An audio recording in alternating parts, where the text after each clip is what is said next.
মানসিক যন্ত্রণা থেকে রক্ষা পাওয়ার উপায় কি? স্বামীকে ভালো না বাসলে সংসার করা কি জায়েজ হবে? জন্ম, মৃত্যু, বিয়ে এগুলো আল্লাহর হাতে, একথা কতটুকু সঠিক? বাচ্চাদের জন্মের কতদিন পর চুল কাটার নিয়ম? কেবলার দিকে পা দিয়ে শুয়ে থাকলে গুনাহ হয়, এই কথা কতটুকু সত্য?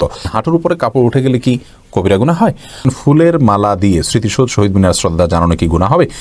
আর বিলম্ব না করে চলুন আমরা শুরু করি আপনাদের প্রশ্নগুলো উত্তর দেওয়ার পালা। আলামিন ইসলাম নিলয়, আপনি জানতেন ইসলামী আলোকে মানসিক যন্ত্রণা থেকে রক্ষা পাওয়ার উপায় কি?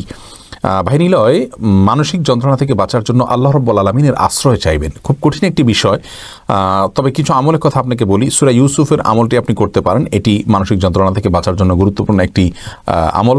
তারপরে আপনি বেশি বেশি আপনার দুরুদ এবং ইস্তিগফার এই দুটি আমল করবেন পেরেশানি থেকে বাঁচার জন্য।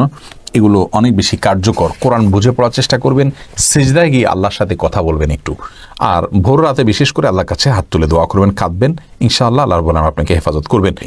নার্গিস বেগম জানতে চেয়েছেন, স্বামীকে ভালো না বাসলে সংসার করা কি জায়েজ হবে?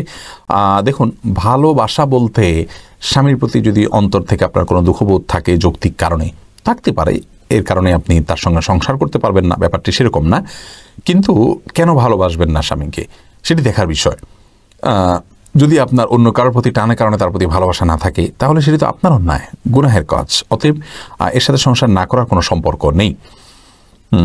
তবে স্বামীর যে হকগুলো আছে, অধিকারগুলো আছে, সেগুলো আপনি বাহ্যিকভাবে আদায় করবেন, কোনো ত্রুটি করবেন না।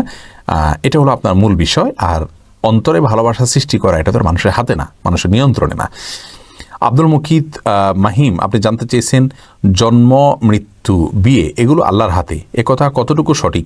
দেখুন, সব কিছুই আল্লাহ রাব্বুল আলামিনের তাকদীরের মাধ্যমে হয়ে থাকে, শুধুমাত্র জন্ম, মৃত্যু, বিয়ে এগুলো নয়। আমরা যে বলি যে জন্ম, মৃত্যু, বিয়ে এগুলো আল্লাহর হাতে, এটি আংশিকভাবে আল্লাহ রাব্বুল আলামিনের কুদরতকে, আল্লাহ রাব্বুল আলামিনের তাকদীরকে মেনে নেওয়া। তার মানে বাকিগুলো কার হাতে? বাকিগুলো কি আল্লাহর হাতে? মানে আল্লাহর হাতে না, সবগুলোই আল্লাহ রাব্বুল আলামিনের হাতে। আমাদের কি হবে, কি না হবে, কোথায় খাবো, কোথায় মারা যাব, সবগুলো আল্লাহ রাব্বুল আলামিন জানেন এবং তার কন্ট্রোল। আফরিন সুমি, আপনি জানতে চেয়েছেন, বাচ্চাদের জন্মের কতদিন পর চুল কাটার নিয়ম? দেখুন, বাচ্চার জন্মের 7ম দিনে চুল কাটবেন, এটি হলো সুন্নাহ। এবং চুল কাটার পরে চুল ওজন পরিমাণ স্বর্ণ অথবা রূপা দান করে দেবেন, এতে সওয়াব পাবেন, এটি হলো সুন্নাহ। তুরাবি ফারহা ওমি, আপনি জানতে চেয়েছেন, কেবলার দিকে পা দিয়ে শুয়ে থাকলে গুনাহ হয়, এই কথা কতটুকু সত্য?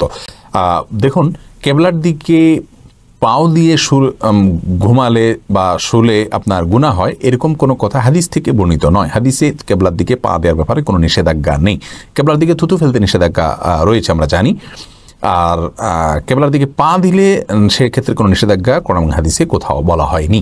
যার কারণে বিশুদ্ধ মত হলো কেবলার দিকে পা দিলে সরাসরি গুনাহ হবে না। তবে হ্যাঁ, কেবলার প্রতি অসম্মান দেখিয়ে যদি কেউ পা দেয়, তাহলে তো সেটা ঈমান ও ভঙ্গের কারণ হতে পারে, শুধু গুনাহ নয়, আরও বেশি হতে পারে। আর অনেক ওলামায়ে কেরাম অবশ্য কেবলা যেহেতু আমাদের সম্মানের একটি জায়গা, সেজন্য কেবলার দিকে পা দেয়াটাকে কেবলার প্রতি অসম্মান এবং শিষ্টাচার বহির্ভূত কাজ হিসেবে আখ্যায়িত করেন। কিন্তু এটাকে সরাসরি গুনাহ হবে বা বড় কোনো গুনাহ হবে এমনটি বলা যাবে না। তবে হ্যাঁ, আদবের জন্য, শিষ্টাচারের জন্য সম্ভব হলে এদিকে পা দেয়াটাকে অ্যাভয়েড করলে ভালো। বিশেষ করে আমাদের সমাজে কারোর দিকে পা দিলে সেটাকে তার প্রতি অসম্মান হিসাবে দেখা হয়। অতএব সে জিনিসটি না করলেই ভালো। কিন্তু এটার কারণে গুনাহ হবে বা কবিরা গুনাহ হবে এরকম কিছু বলা যাবে না। আসাদুজ্জামান জীবন, ভাই আপনি জানতে চেয়েছেন, হাঁটুর উপরে কাপড় উঠে গেলে কি কবিরা গুনাহ হয়? দেখুন ভাই জীবন, এটা নির্ভর করে যে হাঁটুর উপরের অংশটা সতর কি সতর নয়। সতর হলে অবশ্যই কাপড় যদি উঠে যায়, মানুষের সামনে অন্য কেউ দেখে ফেলে, সেটা গুনাহের কারণ হবে। আর যদি আপনি বাসা বাড়িতে থাকেন, আপনার স্ত্রীর সামনে উঠে যায় বা আপনি একাকী থাকেন উঠে যায়, তাহলে তো কোনো কথাই নেই, গুনাহ হবে না। অনেক ওলামাদের মতে হাঁটুর উপরের অংশটা সতর নয়, যেমন আহমদ ইবনে হাম্বল রাহিমাহুল্লাহ যথাসম্ভব ওনার মত রয়েছে। আর ইমাম আবু হানিফা রাহিমাহুল্লাহ মত অনুযায়ী রান এটা সতর, যেহেতু অতএব হাঁটুর উপরের অংশ সতর, অতএব হাঁটুর উপরে কাপড় উঠে গেলে মানুষের সামনে সেটি গুনাহের কারণ হবে। এমনি রমজান জানতেছেন, ফুলের মালা দিয়ে স্মৃতিসৌধ শহীদ মিনার শ্রদ্ধা জানানো কি গুনাহ হবে? দেখুন, এটা শিরকের সাথে সাদৃশ্যপূর্ণ, এটাকে সরাসরি শিরক বলা কঠিন হবে, কারণ এখানে কেউ ইবাদতের উদ্দেশ্যে দেয় না, কিন্তু শিরকের সাথে সাদৃশ্য হয়। যার কারণে আমরা আমাদের আত্মত্যাগকারী ভাইদের জন্য, আমাদের বীরদের জন্য জন্য, যাদের অবদান আমাদের প্রতি রয়েছে তাদের জন্য আমাদের ভালোবাসা প্রকাশ করব, তাদের জন্য আল্লাহর কাছে দোয়া করব। ইসলামী শরিয়া অনুযায়ী এভাবে তাদের প্রতি শ্রদ্ধা প্রদর্শন করা জায়েজ নয়। এটি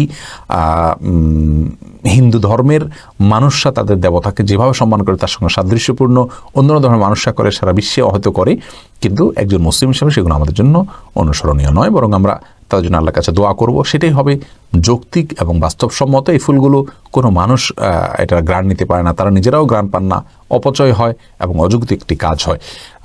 আমরা দেশের প্রতি ভালোবাসা, মাতৃভূমির প্রতি টান এবং যাদের অবদান রয়েছে তাদের প্রতি কৃতজ্ঞতা, এগুলো আদায়ের ব্যাপারে তো কোনো সন্দেহ নেই, এগুলো আদায় করতেই হবে, সেটা ভিন্ন বিষয়।